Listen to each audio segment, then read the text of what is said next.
Well, good morning, guys. It is Monday, and the tomatoes are looking fantastic. We got them into the hydroponics. They're sitting in their tubs. They're happy. We have built the little A-frame that we will string them up. Now, Friday was supposed to be our last frost date according to the Farmer's Almanac. So that was March 4th. What I like doing is getting my seeds started anywhere from 4 to 6 weeks prior to that, indoors. And it gets me a nice little jump start on my tomato plants. Now, transferring them gives them a little bit of shock, and you can see some of the leaves down those lower branches are not as happy, but those are going to be trimmed off anyway in a couple weeks.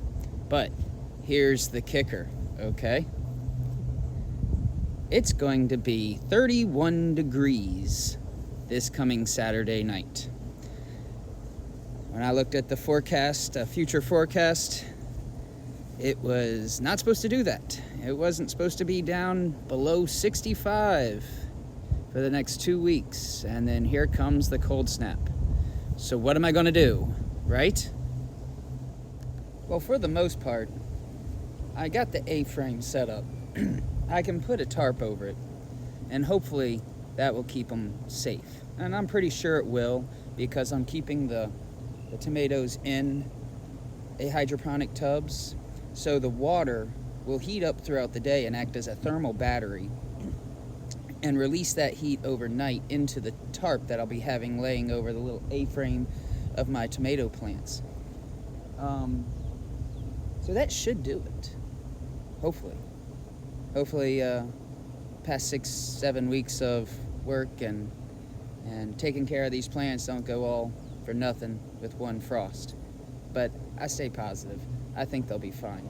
Now, another thing is the seeds I planted in the garden. They haven't come up yet. Hopefully they don't. If they stay down until next weekend, well, then we'll be good.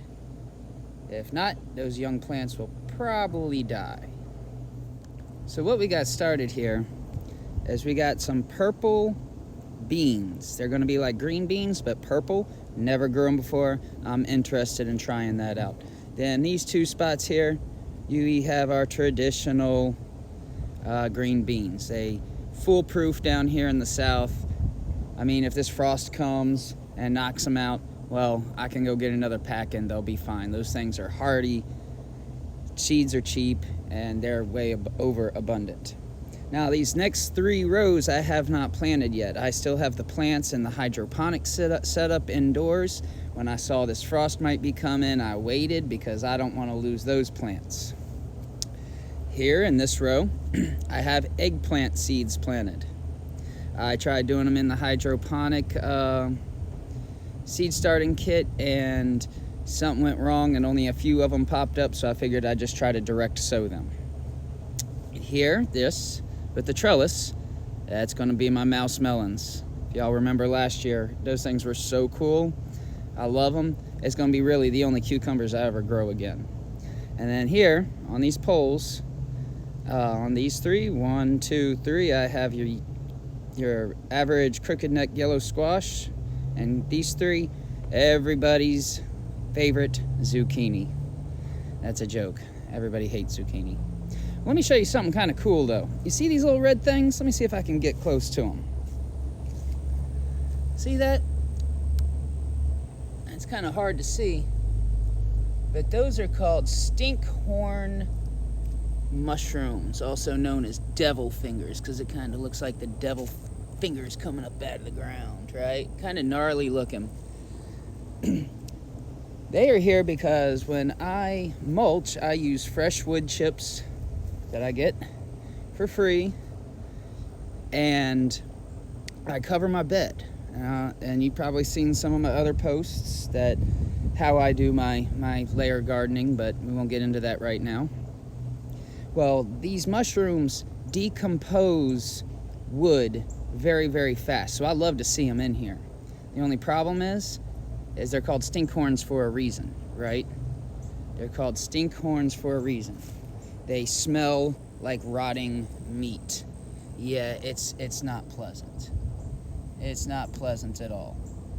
And that's how they spread their spores.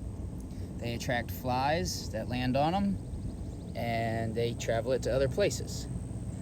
Kind of gross, but very beneficial in my garden, so I can put up with the smell. Well, guys, we're going to be wrapping it up here. Well, guys, I'm going to wrap it up here. Cross fingers. Hope this frost doesn't hurt us. I mean, last year we had a late frost and it hurt a lot of my satsumas. I don't know if you'll be able to see this, but I got flower buds on them. Last year, only the bottom parts of my tree made fruit because that last frost. We're going to try to cover these. Of course, we got rain the next few days, and I guess I'll be working out in the rain. Y'all have a good one. Stay safe and keep growing.